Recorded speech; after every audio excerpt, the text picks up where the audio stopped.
မမြင်ရတဲ့အတွင်းစိတ်စွမ်းအင်နှစ်ခု The Principle of Gender ငါမှာစိတ်ကူးတွေ project အသစ်တွေအများကြီးရှိတယ်။ဒါပေမဲ့ဘာလို့လက်တွေ့ဖြစ်မလာတာလဲ။နေတိုင်းတော့အလုပ်တွေကုန်းယုံလုံးနေပါရဲ့ဘာလို့စိတ်ထဲမှာလန်းဆန်းမှုမရှိပဲ၆ကက်ကက်ကြီးဖြစ်နေရတာလဲ။ဒီလိုမျိုးဖြစ်နေရတာဟာတင့်ခန္ဓာကိုအားနည်းလို့တော့မဟုတ်ပါဘူး။ဟာမတ်တနိယာမ Hermetic Philosophy ရဲ့တတ္တမမြောက်နိယာမဖြစ်တဲ့ The Principle of Gender အရာတင့်အတွင်းစိတ်ထဲကမမြင်ရတဲ့စွမ်းရည်နှစ်ခုဟန်ချက်ပြတ်နေလို့ဖြစ်ပါတယ်။အတွင်းစိတ်ထဲကစွမ်းရည်နှစ်ခုဒီနေရာမှာပြောတဲ့ gender ဆိုတာအပြင်ပန်းကြားမှခွဲခြားတာကိုပြောတာမဟုတ်ပါဘူး။ကျွန်တော်တို့လူသားတိုင်းရဲ့အတွင်းစိတ်ထဲမှာရှိနေတဲ့ဖန်တီးမှုစွမ်းအားစုကြီးနှစ်ခုကိုဆိုလိုတာပါ။ဒီနေရာမှာအရာစကြဝဠာတွေကအရာအလုံးမှာဒီစွမ်းရည်နှမျိုးလုံးတွန်တွဲပြီးရှိနေပါတယ်။အဲ့ဒါတွေကတော့ feminine energy နဲ့ masculine energy တို့ပဲဖြစ်ပါတယ်။ပထမတစ်ခုကတော့ feminine energy အတွင်းပိုင်းဉာဏ်ပညာလိုင်းတွေပါဉာဏ်ပညာစိတ်ကူးစိတ်တန်းဖန်တီးနိုင်စွမ်းနဲ့ခံစားနားလည်မှုတွေဟာသူ့ရဲ့သဘာဝတွေပေါ့ငါဘလို့ခံစားရလဲဘာတွေဖြစ်လာနိုင်မလဲဆိုပြီးစိတ်ကူးအိမ်မက်တွေကိုတဏှေတီမွေးဖွားပေးတဲ့စွမ်းရည်လိုင်းဖြစ်ပါတယ်ဒုတိယတစ်ခုကတော့ masculine energy ရှေ့သို့တွန်းပို့တဲ့စွမ်းရည်လိုင်းပါသူ့ရဲ့သဘာဝကတော့ဆုံးဖြတ်ချက်စည်းကမ်းလှုပ်ဆောင်မှုနဲ့လက်တွေ့အကောင့်ထဲပေါ်ခြင်းတို့ဖြစ်ပါတယ်ငါဘာလုပ်မလဲ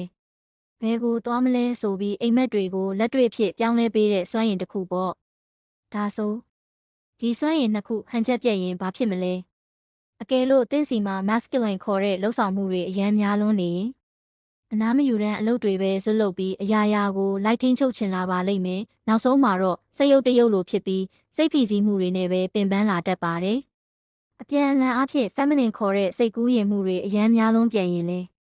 အိမ်မက်တွေပဲတောင်တွေးမြောက်တွေးမှတ်နေပြီးဘာတစ်ခုမှဆုံးဖြတ်ချက်မချနိုင်ပဲလေထဲမှာပဲတိုက်ရင်ဆောင်နေမိတတ်ပါတယ်ဒါကြောင့်တကယ်အောင်မြင်သူတွေဟာ feminine energy နဲ့စိတ်ကူးသစ်တွေကိုဖန်တီးပြီး masculine energy နဲ့လက်တွေ့ဖြစ်အောင်တွန်းအားပေးအကောင့်ထဲပေါ်ကြသူတွေဖြစ်ပါတယ်။ကိုဘဝမှာဘလို့သုံးချမလဲ။ဒီနေရာမှာကိုနားလည်ထားရင်ကိုပိုသိလာပါလိမ့်မယ်။ဥပမာအလုပ်တွေအရန်ပင်ပန်းနေပြီဆိုရင်ငါ feminine ဘက်ကိုပြန်သွားပြီးအနားယူအမှုပညာခံစားဖို့လိုပြီးလို့သတိထားမိလာမယ်ပြင်းရည်ပြီးအလုံးမလုံးချင်ဖြစ်နေတဲ့အခါကျရင်လေငါ masculine ကိုနှိုးပြီး action ယူရတော့မယ်ဆိုပြီးကိုပြန်ပြီးဟန်ချက်ညီအောင်ထိန်းကျောင်းနိုင်လာပါတယ်။ညီကုန်းချုပ်ရမယ်ဆိုရင်အတွေးခေါ်ပညာရှင်တွေပြောလေးရှိတဲ့စကားတစ်ခုရှိတယ်ဗျ။ The magic happens when masculine and feminine energies work together in harmony တဲ့ဘဝရဲ့စစ်မှန်တဲ့အောင်မြင်မှုဆိုတာတင့်အတွင်းကစွမ်းရည်နှစ်ခုလုံးဟန်ချက်ညီညီပူးပေါင်းမိတဲ့အခါမှသာအရှိန်ဟုန်နဲ့ထွက်ပေါ်လာမှာဖြစ်ပါတယ်။ဒီနေ့ကစပြီးတင့်အတွင်းကစွမ်းရည်နှစ်ခုလုံးကိုသတိပြုရင်အိမ်မက်တွေကိုလက်တွေ့အကောင့်ထဲပေါ်နိုင်တဲ့သူတွေဖြစ်အောင်အတူတူစ조사ကြည့်ကြရအောင်ဗျာ။ဒီဗီဒီယိုလေးကိုသဘောကျတယ်ဆိုရင် like နဲ့ share လုပ်ပြီး follow လုပ်ထားဖို့မမေ့နဲ့ဦးတော်အားလုံးပဲအေးချမ်းသာရတဲ့နေ့ရက်လေးဖြစ်ပါစေ။မေတ္တာဖြင့် Metaphysical Learning Institute